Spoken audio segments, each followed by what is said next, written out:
They can't manipulate you if you don't react. Most manipulation doesn't begin with lies. It begins with rhythm. Someone throws a word, a tone, a sigh, and waits for you to move. If you flinch, defend, over-explain, you've already joined the dance. They lead, you follow.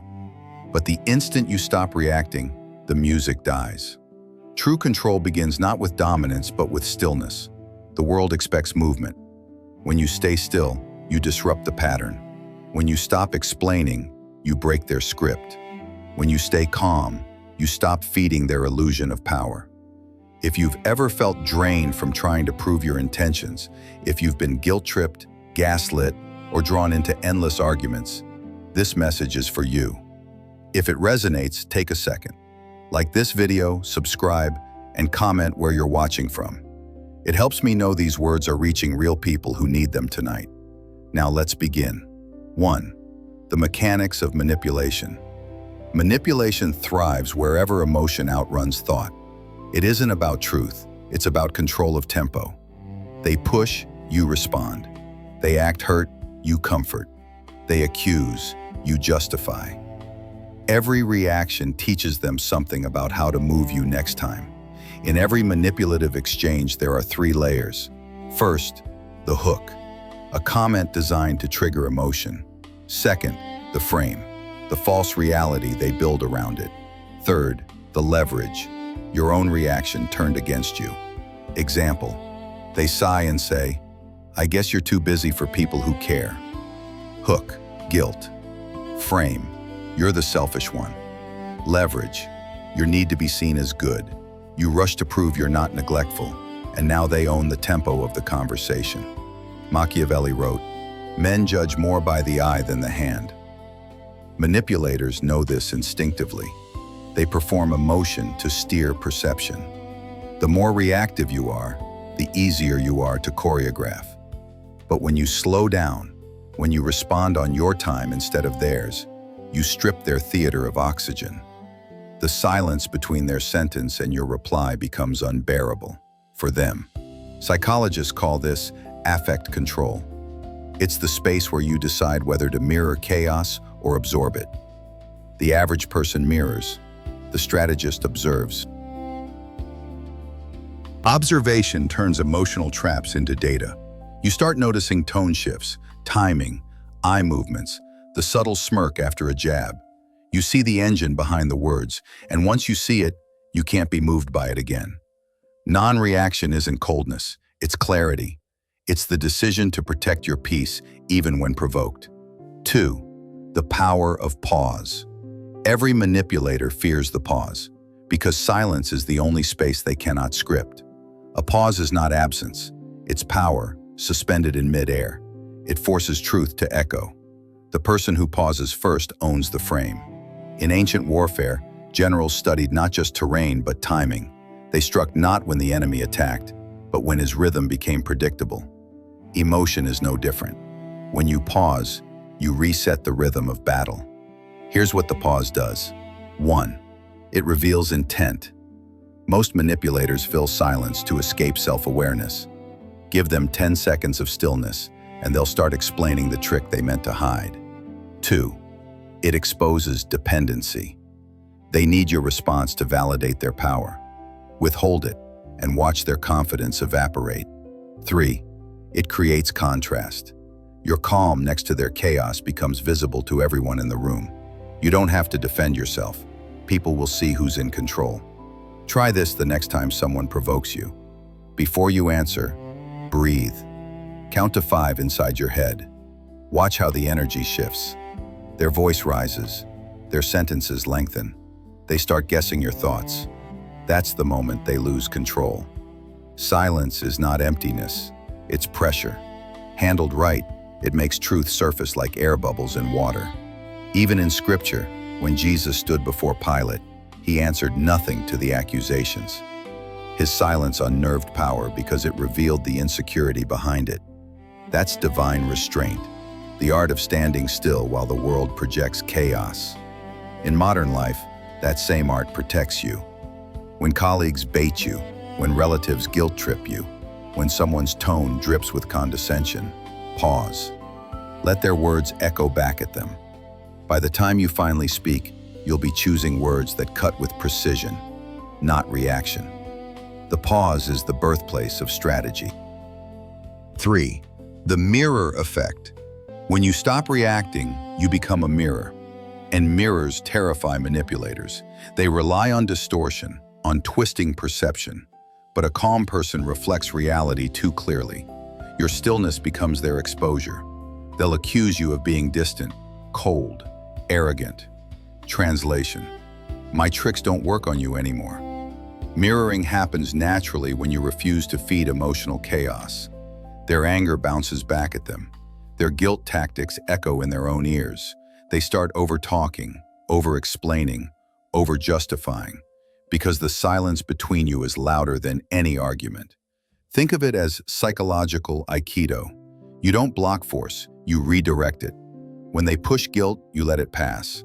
When they demand reassurance, you smile faintly and say, "I hear you." No promise, no defense, just composure. Soon they're wrestling themselves. In leadership, the mirror effect commands respect. People sense authority not from aggression, but from unshakable calm. Every CEO, pastor, or parent who stays grounded while others panic radiates quiet dominance. That's the same energy you carry when you master non-reaction. And yet there's grace in this too. The mirror doesn't punish, it clarifies. Some who try to manipulate you aren't evil, they're insecure. Your calm shows them their own noise. Some will grow from it, others will retreat. Both outcomes are peace. 4. Emotional detachment and faith. Most people think detachment means not caring. It doesn't. True detachment means caring from clarity, not compulsion. You still love, still feel, still empathize, but you're no longer ruled by every emotion that enters the room. Emotional detachment is a spiritual practice. It's learning to hear without absorbing, to see without surrendering, to feel deeply but choose slowly. You no longer confuse reaction with connection. In faith, we call this discernment. Jesus withdrew often to lonely places to pray. He healed crowds, yet never let their energy drown him. He loved purely, but never begged for understanding.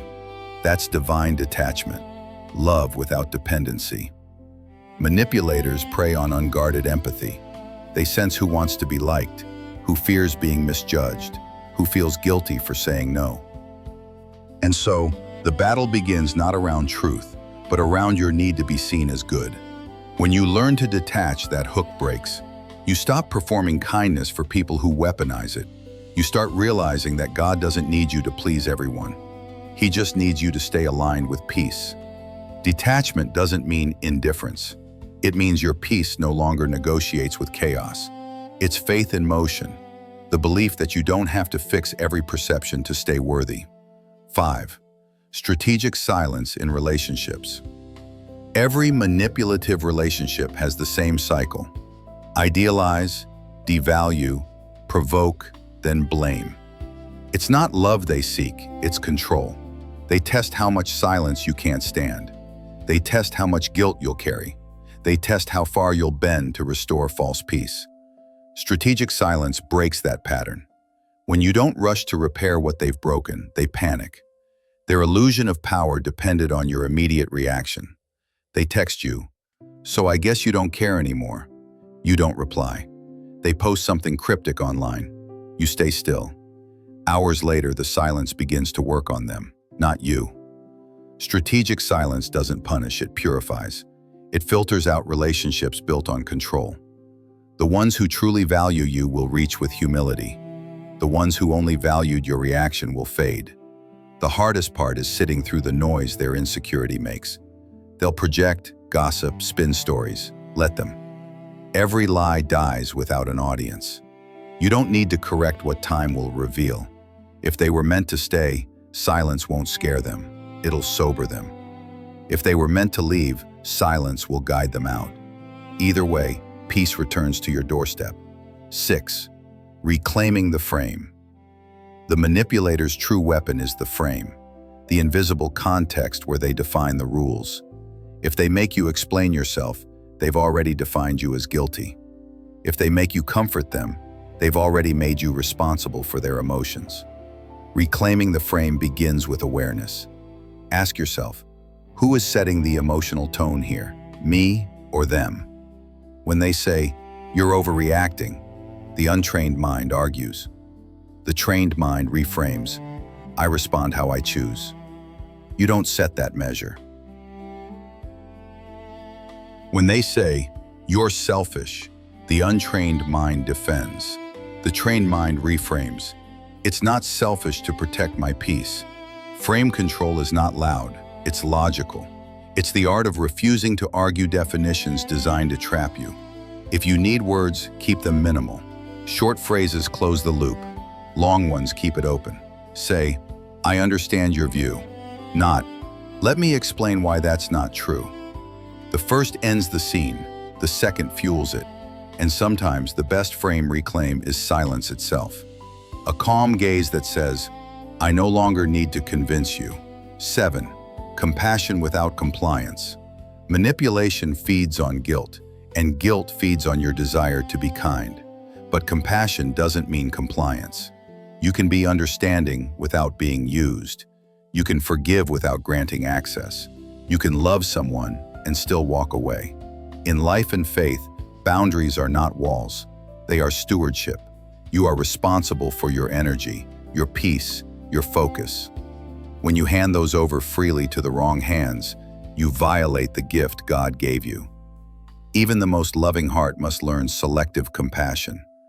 Jesus washed feet, but not everyone's. He spoke truth, but not always aloud. He loved deeply, yet walked away from crowds when it was time to rest.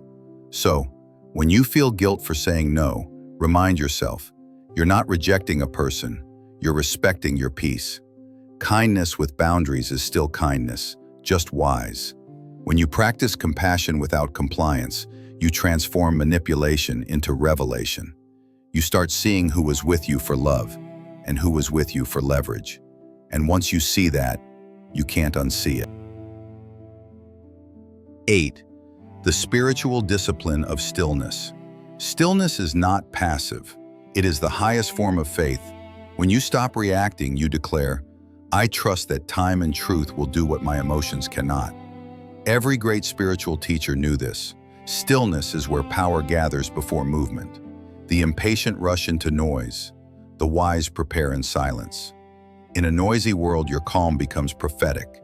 People who are ruled by urgency won't understand your pace. They'll say you've changed. They'll say you don't care. But stillness is how warriors recharge. Manipulators want fast energy, emotional fireworks. Stillness starves them. It denies them drama, denies them chaos, denies them entry. When you learn to stay still in moments of provocation, you stop being a participant and start being a presence that unsettles, reveals, and commands quiet. God doesn't shout over storms, he stills them. And if you want his peace, you must mirror his posture. Be still, and you'll know exactly who belongs in your silence. 9. The fallout of non-reaction. When you stop reacting, people react to that. Some respect you more, some resent you more. A few disappear entirely. This is the cost of becoming unmanipulable. You'll notice fewer arguments, but also fewer invitations. You'll lose some chaos, but gain solitude. Don't mistake that silence for emptiness. It's clarity. In the fallout, something remarkable happens. You begin to attract people who speak peace. Those who feed on drama fade, and those who crave calm find you. That's how energy shifts, not through declarations, but through discipline. Yes, some will try one last manipulation. They'll test your silence with louder noise. They'll accuse you of arrogance for choosing peace. Stay still. Every emotional storm runs out of fuel when ignored. In time, your composure becomes your reputation. People learn. You can't be guilt-tripped, baited, or provoked. That reputation protects you from future games. It's not cruelty, it's earned wisdom. 10. The untouchable mind. The final evolution of non-reaction is not silence, it's serenity. You don't just avoid manipulation, you transcend it. Your peace no longer depends on how others act. Your confidence no longer requires validation. You move through the world slower, clearer, lighter. An untouchable mind isn't cold, it's anchored. You still feel deeply, you just don't drown. You still care, you just don't chase. You still love, you just don't lose yourself. In this state, power is no longer something you take from others, it's something you maintain within. No reaction, no over-explaining, no begging to be seen. You live by one quiet rule: your chaos is not my cue. From there, life simplifies. Arguments become unnecessary. Proving points feels pointless, and peace becomes addictive. Because the less you react, the more you see. The more you see, the less you need to control. And the less you control, the freer you become. So tonight, remember this truth. They can't manipulate you if you don't react. The one who keeps his peace keeps his power.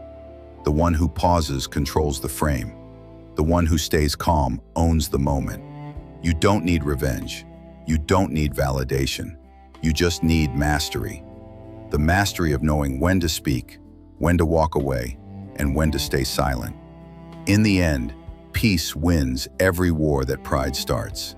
Stay calm, stay strategic, stay close to peace. If this message found you in the middle of a storm, remember, leaving isn't losing. Silence isn't surrender. Stillness isn't weakness. They are all signs of wisdom finally outrunning chaos. If this helped you, like the video, subscribe, and comment where you're watching from. It helps me know this message is reaching someone who needs it tonight. And until next time, stay calm, stay strategic, stay close to peace. Because sometimes, the loudest proof of strength is the sound of your footsteps walking away.